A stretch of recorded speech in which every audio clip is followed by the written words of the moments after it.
Doctor, ഏറ്റവും അധികം പകർച്ചവ്യാധികളും മരണങ്ങളും സംഭവിക്കുന്ന ഒരു സമയമാണ് ഇനി വരാനിരിക്കുന്ന ഒരു കർക്കിടകം. അപ്പോൾ ഒരു ഡോക്ടർ പോയിന്റ് ഓഫ് വ്യൂവിൽ നിന്ന് എന്താണ് ഈ കർക്കിടകം ഇങ്ങനെ ഒരു ആളെ കൊല്ലിയായിട്ട് മാറാനുള്ള ഒരു കാരണം? കർക്കിടകത്തെ പറയുന്നത് കാലൻ കർക്കിടകം എന്നാണ്. അതെ. അതിനൊരു ശാസ്ത്രീയമായ അടിത്തറയും കൂടെ ഉണ്ട്. അതിനെക്കുറിച്ച് പറയണമെങ്കിൽ ആയുർവേദത്തിൽ മാസങ്ങളെക്കുറിച്ച് അല്ലെങ്കിൽ ഋതുക്കളെക്കുറിച്ച് എന്താണ് പറഞ്ഞിരിക്കുന്നതെന്ന് നമുക്ക് ആദ്യം ഒന്ന് നോക്കാം. ഋതുക്കളെക്കുറിച്ച് പറയുമ്പോൾ രണ്ട് രീതിക്കാണ് ഋതുക്കളെ അല്ലെ മാസങ്ങളെ തരംതിരിച്ചിട്ടുള്ളത്. ഒന്ന് ദക്ഷിണായനം എന്നും ഉത്തരായനം എന്നും. ഉത്തരായനം എന്ന് പറയുന്നത് സൂര്യന്റെ ആധിപത്യം പ്രകൃതിയിലും മനുഷ്യനിലും വളരെയധികം കൂടുതലുള്ളതും നമുക്ക് താപനില വളരെയധികം വർദ്ധിച്ചിരിക്കുന്ന കാലഘട്ടവും ക്ഷീണം ഏറ്റവും അധികം കൂടുന്ന സമയത്തിനെയാണ് ഉത്തരായനം എന്ന് പറയുന്നത്. ഇത് വേണമെങ്കിൽ നമുക്കൊരു വേനൽക്കാലം എന്നൊക്കെ വേണമെങ്കിൽ പറയാം. വേനൽക്കാലം. അതിൽ നിന്നും ഷിഫ്റ്റ് ചെയ്ത് പോകുന്ന അടുത്ത സീസണാണ് നമ്മുടെ ദക്ഷിണായനം എന്ന് പറയുന്നത്. ദക്ഷിണായനത്തില് ചന്ദ്രനാണ് ആധിപത്യം. സൂര്യൻ തെക്കോട്ട് ചലിക്കുകയും ചന്ദ്രന് ഭൂമിയിലും മനുഷ്യനിലും ആധിപത്യം വരുന്നൊരു മാസമാണ് ദക്ഷിണായനം. ദക്ഷിണായനത്തിനാണ് നമുക്ക് ഈ നേരത്തെ അതിന് മുൻപ് കടന്നുപോയ ഉത്തരായനത്തിലെ ചൂടൊക്കെ കൊണ്ടുണ്ടായ ക്ഷീണമൊക്കെ മാറി മനുഷ്യന് ആരോഗ്യം, എനർജി തിരിച്ചു വരുന്നത് ഈ ദക്ഷിണായനത്തിലാണ്. അതായത് ചൂടുകാലത്ത് നമ്മുടെ ഊർജ്ജം നഷ്ടപ്പെടുകയും അതിനുശേഷം വരുന്ന സമയത്ത് ഊർജ്ജം കിട്ടുകയും ചെയ്യും അല്ലേ? ചന്ദ്രനാണ് നമുക്ക് എനർജിയുടെ തിരിച്ച് ഏറ്റവും കൂടുതൽ തണുപ്പ് നൽകുന്നത്, എനർജി സ്റ്റെബിലൈസ് ചെയ്യുന്നതൊക്കെ ചന്ദ്രനാണെന്നാണ് കൺസെപ്റ്റ് വരുന്നത്. അപ്പോൾ ഈ ദക്ഷിണായനത്തിൻ്റെ ഒരു പ്രത്യേകത വരുന്നത് ഈ വർഷ ഋതു അല്ലെങ്കിൽ കർക്കിടക മാസമാണ് ദക്ഷിണായനത്തിലെ ആദ്യത്തെ മാസമായിട്ട് കണക്കാക്കുന്നത്. ഈ വർഷ ഋതുവിൽ ഇത്രയധികം ചൂടിൽ നിന്ന് തണുപ്പിലേക്ക് നമ്മൾ ഷിഫ്റ്റ് ചെയ്യാൻ നേരത്തെ അതിന് ഋതുസന്ധി എന്നാണ് പറയുന്നത്. രണ്ട് എക്സ്ട്രീം ആയിട്ടുള്ള ടെമ്പറേച്ചറിനെ ജോയിൻ ചെയ്ത് വരുന്ന ആ ഒരു സീസണെയാണ് നമ്മൾ ഋതുസന്ധി എന്ന് പറയുന്നത്. ഈ ഋതുസന്ധിയിൽ സ്വാഭാവികമായിട്ടും മെറ്റബോളിസം വളരെ കുറവായിരിക്കും. അതിൻ്റെ ഇനീഷ്യൽ പീരീഡിൽ വർഷ ഋതു അല്ലെങ്കിൽ കർക്കിടകത്തിൻ്റെ ആദ്യ തുടക്ക കാലഘട്ടത്തിൽ എനർജി വളരെ കുറവായിരിക്കും, ശരീരബലം കുറവാണ്, പ്രതിരോധ ശക്തി കുറവാണ്. അതുകൊണ്ടാണ് ഏറ്റവും കൂടുതൽ ഇൻഫെക്ഷ്യസ് ഡിസീസസ് അല്ലെങ്കിൽ സാംക്രമിക രോഗങ്ങൾ വർദ്ധിക്കുന്നത്. എന്തെങ്കിലും മരണാസന്നരായിരിക്കുന്ന ആൾക്കാർ മരിച്ചു പോകാനുള്ള കാരണം അതുകൊണ്ടാണ് കർക്കിടകത്തിന് അങ്ങനെ ഒരു ചീത്തപ്പേര് ഉണ്ടായിട്ടുള്ളത്.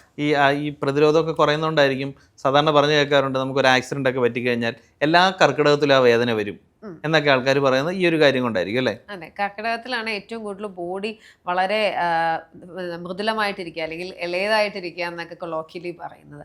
അതുകൊണ്ട് തന്നെ അതിന് പോസിറ്റീവായിട്ടൊരു സൈഡും ഉണ്ട്. ഏറ്റവും കൂടുതൽ ട്രീറ്റ്മെൻറ്റുകൾ ചെയ്യാൻ പറ്റുന്നത്, ശരീരത്തിനെ പുഷ്ടിപ്പെടുത്താൻ പറ്റുന്ന ഒരു സമയവും കൂടെ കർക്കിടകമാണ്.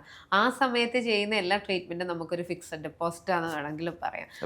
കുഴപ്പമുണ്ടെങ്കിൽ ആ സമയത്ത് നമുക്ക് വേണമെങ്കിൽ ശരിയാക്കി എടുക്കാം. അതെ, ആ സമയത്താണ് ഈ കർക്കിടക ചികിത്സകളെല്ലാം ഏറ്റവും കൂടുതൽ ആയുർവേദ സെന്റേഴ്സ് എല്ലാം ആക്റ്റീവ് ആകുന്നത്. ഈ കർക്കിടകം എന്ന് പറയുമ്പോൾ തന്നെ ആൾക്കാർ മനസ്സിൽ വരുന്ന ഒരു സംഗതിയാണ് കർക്കിടക കഞ്ഞി.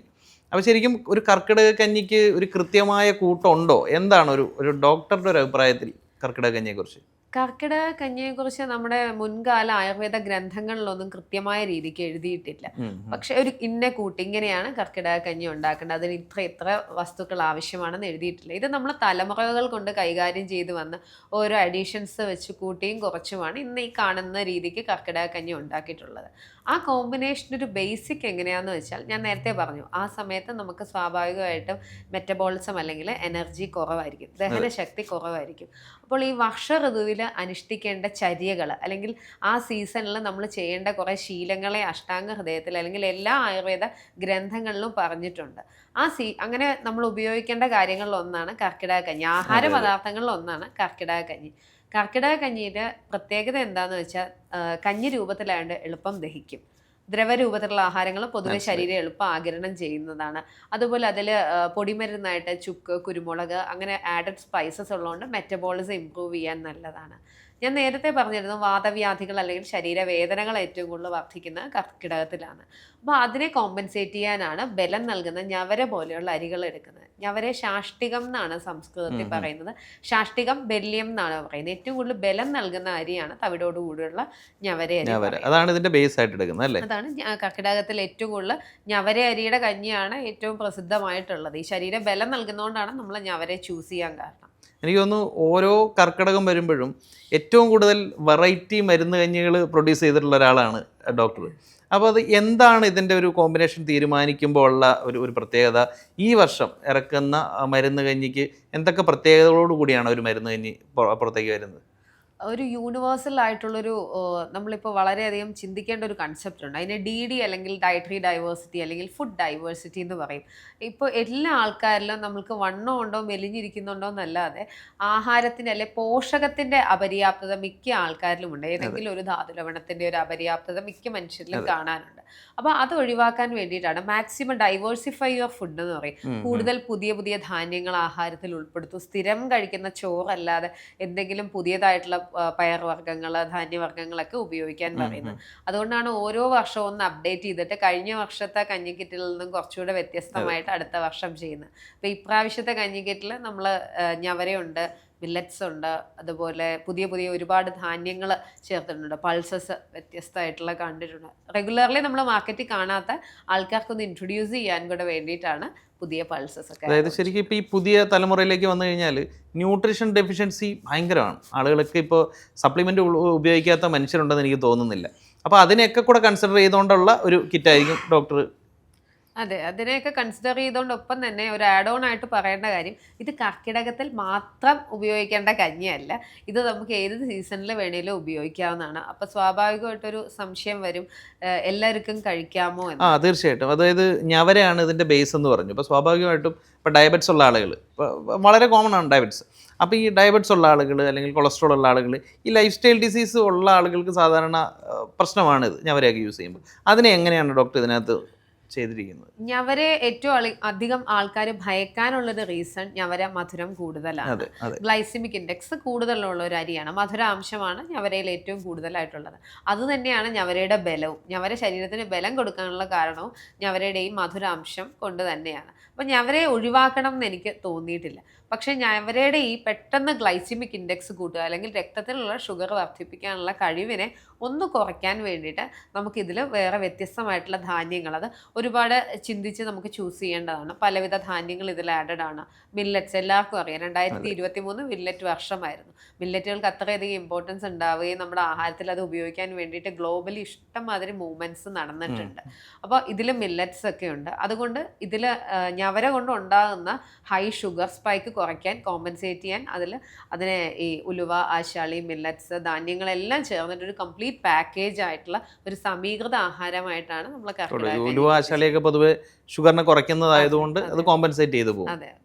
അപ്പോൾ ഏത് ലൈഫ് സ്റ്റൈൽ ഡിസീസ് ഉള്ള ആൾക്കാർക്കും ഇത് ഉപയോഗിക്കാം. ആ ഒരു രീതിയിലാണ് സെറ്റ് ചെയ്തിരിക്കുന്നത്. ഒരു നേരത്തെ ആഹാരമായിട്ട് ഉപയോഗിക്കാവുന്നതാണ്. നമ്മൾ വർഷങ്ങളായിട്ട് ഡയബറ്റിക് പേഷ്യൻസും ഇത് ഉപയോഗിക്കാറുണ്ട്. കർക്കിടക മാസത്തിൽ ഉപയോഗിച്ചിട്ട് പെട്ടെന്ന് ഷുഗർ സ്പൈക്സ് ഒന്നും കാണാത്തപ്പോഴാണ് എന്തുകൊണ്ടാണ് ഞവര ഉപയോഗിച്ചിട്ടും പെട്ടെന്ന് ഷുഗർ കൂടാൻ എന്നൊരു ചിന്ത എനിക്കും വന്നത്.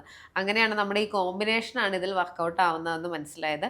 ഞവര ഉപയോഗിക്കാൻ നേരത്ത് അതിനെ കോമ്പൻസേറ്റ് ചെയ്തുകൊണ്ട് മറ്റ് ധാന്യവർഗ്ഗങ്ങൾ ഒരു പെർട്ടിക്കുലർ പ്രൊപ്പോർഷനിൽ ആഡ് ചെയ്ത് കഴിയാൻ നേരത്ത് അതിലുള്ള സ്പൈസസിൻ്റെ ബ്ലെൻഡ് എടുക്കാൻ നേരത്ത് നമ്മൾ ശ്രദ്ധിച്ച് കഴിയാൻ നേരത്ത് എല്ലാവർക്കും ഇത് ഉപയോഗിക്കാവുന്ന ഒരു രുചികരമായിട്ടുള്ള ആഹാരമാണ്. മനസ്സിലായി. അപ്പോൾ ഇത് ഈ പറഞ്ഞത് വെച്ചിട്ട് ഏകദേശം 10-16ഓളം ഡിഫറെൻറ്റ് ഇൻഗ്രീഡിയൻസ് വരുന്ന ഈ ഒരു കോമ്പിനേഷൻ ശരിക്കും ഇത് ഈ ഒരു കർക്കിടക മാസത്തിൽ ഉണ്ടാക്കാൻ പറ്റില്ലല്ലോ. അപ്പോൾ ഇതിന് പുറകിൽ ഒരുപാട് പഠനങ്ങളുണ്ടാവും, ഒരുപാട് ടൈം ഉണ്ടാവും. അപ്പോൾ ഒരുപാട് ആളുകളിലേക്ക് ഇത് എത്തിക്കണമെങ്കിൽ അതിനൊരു തീർച്ചയായിട്ടും ഒരു ലിമിറ്റേഷൻ ഉണ്ടാവില്ലേ? ഇല്ല, നമ്മളിതിൻ്റെ കർക്കിടക കഞ്ഞിക്കുള്ള സ്വാഭാവികമായിട്ടുള്ള പ്രിപ്പറേഷൻ തുടങ്ങുന്നത് കർക്കിടക മാസത്തിലല്ല. ഒരു വർഷത്തെ കർക്കിടക കഞ്ഞി കഴിഞ്ഞ് കഴിയാൻ നേരത്ത് അടുത്ത വർഷം എങ്ങനെ കുറച്ചുകൂടി ഇന്നോവേറ്റീവായിട്ട് ചെയ്യാം, കുറച്ചുകൂടെ നന്നായിട്ട് ഇപ്പോൾ മാർക്കറ്റ് ഡിമാൻഡ് എന്താണെന്ന് കുറച്ചുകൂടെ അന്വേഷിച്ചതിന് ശേഷം ഇപ്പോൾ ഇതിൽ പറഞ്ഞിട്ടുള്ള വ്യത്യസ്തമായിട്ടുള്ള ഒരുപാട് ധാന്യങ്ങളല്ല പയറുവർഗ്ഗങ്ങൾ ഇതിൽ പുതിയതായിട്ട് ചേർത്തിട്ടുണ്ട്. പയറുവർഗ്ഗങ്ങളിൽ വൈറ്റ് ചോര, സോയാബീൻ, അതുപോലെ രാജ്മയുണ്ട്, ബട്ടർ ബീൻസ് ഉണ്ട്, റെഡ് രാജ്മയുണ്ട്. അങ്ങനെ നമ്മൾ അധികം കണ്ടിട്ടില്ലാത്ത ആൾക്കാർക്കൊന്ന് ഇൻട്രൊഡ്യൂസ് ചെയ്യാൻ വേണ്ടിയിട്ടുള്ള പുതിയ നല്ല നല്ല പയറുവർഗ്ഗങ്ങൾ ചേർത്തിട്ടുണ്ട്. പിന്നെ നമ്മുടെ റെഗുലർലി അവൈലബിൾ ആയിട്ടുള്ള എല്ലാ പോസിറ്റീവ് മില്ലറ്റ്സ് ആയിട്ടുള്ള തിന, ചാമ, വരക്, കുതിരവാലി, ബ്രൗൺ ടോപ്പ് പോലെയുള്ള എല്ലാ മില്ലറ്റുകളും ചേർത്തിട്ടാണ് നമ്മുടെ കഞ്ഞിക്കിറ്റ് ഇപ്രാവശ്യം ഒരുങ്ങിയിട്ടുള്ളത്. അപ്പോൾ ശരിക്കും പറഞ്ഞു കഴിഞ്ഞാൽ ഒരു കർക്കിടകത്തിന് വേണ്ടി മാത്രമല്ല, ഏത് സമയത്തും ഈ പറഞ്ഞ നമ്മുടെ ആരോഗ്യം മെച്ചപ്പെടുത്തണം, ബലം കൂട്ടണം, ന്യൂട്രീഷൻ വേണം. അപ്പോൾ അതിന് വേണ്ടിയിട്ട് ഒരു 7 ദിവസം നമുക്ക് അടുപ്പിച്ച് രാത്രി കഴിക്കാവുന്ന രീതിയിലുള്ള ഒരു സമീകൃത ആഹാരം തന്നെയാണ് ശരിക്കും കർക്കിടക കഞ്ഞിക്കിറ്റ്, അല്ലേ? അതെ, ഈ കർക്കിടക കഞ്ഞി ഫോം ചെയ്തിട്ടുള്ള കൺസെപ്റ്റാണ് നമ്മൾ എടുത്തിട്ടുള്ളത്. അതിൽ നിന്നാണ് ഈ കഞ്ഞിക്കിറ്റ് ഡെവലപ്പ് ചെയ്തിട്ടുള്ളത്. അപ്പോൾ കർക്കിടകത്തിൽ മാത്രമല്ല, എല്ലാ സീസണിലും ഉപയോഗിക്കാവുന്നതാണ്. പിന്നെ ഇതിലുള്ള സ്പൈസസ് ബ്ലെൻഡിൻ്റെ പ്രത്യേകത കൊണ്ട് കൂടുതലും ഞവരെക്കുറിച്ചുള്ള മറ്റൊരു കോൺട്രവേഴ്സി വരുന്നത് ഞവര തണുപ്പാണ്, എല്ലാവർക്കും ഉപയോഗിക്കാൻ പറ്റുമോ എന്ന് വരും. പക്ഷേ അതിൽ ഈ എടുത്തിട്ടുള്ള പ്രപ്പോർഷനാണ് അവിടുത്തെ ഒരു കീ എലമെൻ്റ് ആയിട്ട് നിൽക്കുന്നത്. എല്ലാവർക്കും തന്നെ ഉപയോഗിക്കാവുന്നതാണ്. പക്ഷേ ഒരു നേരത്തെ ആഹാരമായിട്ടാണ് നമ്മൾ ഈ ലൈഫ് സ്റ്റൈൽ ഡിസീസ് ഉണ്ടെങ്കിൽ വൺ ടൈം ഫുഡായിട്ടാണ് നമ്മളിതിനെ അഡ്വൈസ് ചെയ്യുന്നതേ ഉള്ളൂ. പക്ഷേ ഇതൊരു സമീകൃതമാണ്, എല്ലാം ഉണ്ട്. മനസ്സിലായി. അപ്പോൾ എനിക്ക് തോന്നിയിട്ടുള്ള ഒരു കാര്യം, പലപ്പോഴും കേരളത്തിലുള്ളവരെക്കാൾ മലയാളികൾ പുറത്തു പോയി താമസിക്കുന്ന ആൾക്കാർ ഇതൊക്കെ കൃത്യമായിട്ട് നോക്കി കണ്ട് മേടിക്കുന്നതൊക്കെ. ഞാൻ മുംബൈയിലൊക്കെ ഈ കഞ്ഞി കിറ്റുകൾക്കൊക്കെ ഭയങ്കര ഇമ്പോർട്ടൻസ് ആണ്. ഈവൻ ഇവിടുന്ന് വിദേശത്തേക്ക് പോലും ആൾക്കാർ എടുത്തുകൊണ്ട് പോകുന്നുണ്ട്. അപ്പോൾ ഇത് ഓൺലൈനിലും കൂടെ ആളുകൾക്ക് ലഭ്യമാക്കാനുള്ളൊരു സാഹചര്യം ഒരുക്കിയിട്ടുണ്ടോ? ഉണ്ട്. എല്ലാ രീതിക്കും നമ്മൾ തന്നെ എല്ലാ മാർക്കറ്റ് സ്റ്റഡീസും ചെയ്തിട്ടുള്ളത്. ലാസ്റ്റ് ടൈം നമുക്ക് ന്യൂജേഴ്സിയിൽ നിന്നും പെൻസിൽവാനിയയിൽ നിന്നും വരെ കർക്കിടക കഞ്ഞി കിറ്റ് അയച്ച് കൊടുക്കേണ്ടി വന്നിട്ടുണ്ട്. പക്ഷേ നമുക്ക് എബ്രോഡേക്ക് അയക്കുന്നതിന് മാത്രമേ വല്ലപ്പോഴും ലിമിറ്റേഷൻ ഉണ്ടാവാറുള്ളൂ. കാരണം അതിൽ മുളയ്ക്കുന്ന ധാന്യങ്ങളുടെ ഒരു പ്രശ്നം വരും. ചില കൺട്രീസിൽ മാത്രം വിത്തിട്ടാൽ മുളയ്ക്കുന്ന ധാന്യങ്ങൾ ഒന്നും അങ്ങോട്ട് കയറ്റി അയക്കരുതെന്നുള്ള അങ്ങനെയുള്ള ലിമിറ്റേഷനുള്ള കൺട്രീസ് ഒഴിച്ച് ബാക്കി എല്ലായിടത്തേക്കും നമ്മൾ അയക്കാറുള്ളതാണ്. പിന്നെ നേരത്തെ മിഥുൻ പറഞ്ഞ പോലെ എല്ലാവരും നമ്മൾ മുറ്റത്തെ മുല്ലയ്ക്കാണ് മണമില്ലാത്തത്. നമ്മൾ കേരളത്തിൽ ഉപയോഗിക്കുന്നതിനേക്കാളും ഇഷ്ടംമാതിരി എസ്പെഷ്യലി മുംബൈയിലുള്ളവർ ഒരുപാട് പേര് നേരത്തെ തന്നെ പ്രീ ബുക്ക് ചെയ്ത് കർക്കിടക കഞ്ഞി, ഉലുവ ഉണ്ട, ഉലുവ ലേഹ്യം അതെല്ലാം വളരെ ശ്രദ്ധിച്ച് നേരത്തെ വാങ്ങി അവർ കർക്കിടകം വളരെ ചിട്ടയായ രീതിക്ക് തന്നെ ആചരിച്ച് റിജുവിനേഷൻ വീട്ടിൽ ചെയ്യുന്നതാണ്. എല്ലാവർക്കും പോയിട്ട് ട്രീറ്റ്മെൻറ്റ് എടുക്കാൻ പറ്റണമെന്നില്ല. അപ്പം അറ്റ്ലീസ്റ്റ് ഫുഡിലൂടെ എങ്കിലും നമ്മൾ ആ ഒരു മന്തിൽ റിജുവിനേഷൻ ചെയ്യുക എന്നുള്ളതാണ് ഇതിലൂടെ ഉദ്ദേശിക്കുന്നത്. അപ്പോൾ ശരിക്കും പറഞ്ഞു കഴിഞ്ഞാൽ ഈ കഴിഞ്ഞ മാസങ്ങളൊക്കെ കയ്യിൽ നിന്ന് പോയാലും ആരോഗ്യം ശരിയാക്കാൻ ഒരു കർക്കിടകം നമ്മുടെ മുമ്പിലുണ്ട്. അത് കൃത്യമായിട്ട് പ്ലാൻ ചെയ്ത് പോയാൽ നഷ്ടപ്പെട്ടു പോയ മുഴുവൻ നമ്മുടെ ആരോഗ്യവും ഈ ഒരു കർക്കിടക മാസത്തിൽ നമുക്ക് തിരികെ പിടിക്കാനായിട്ട് സാധിക്കും. അപ്പോൾ അതെല്ലാവർക്കും പ്രയോജനപ്പെടട്ടെ എന്ന് ആശംസിക്കുന്നു. Thank you. നന്ദി.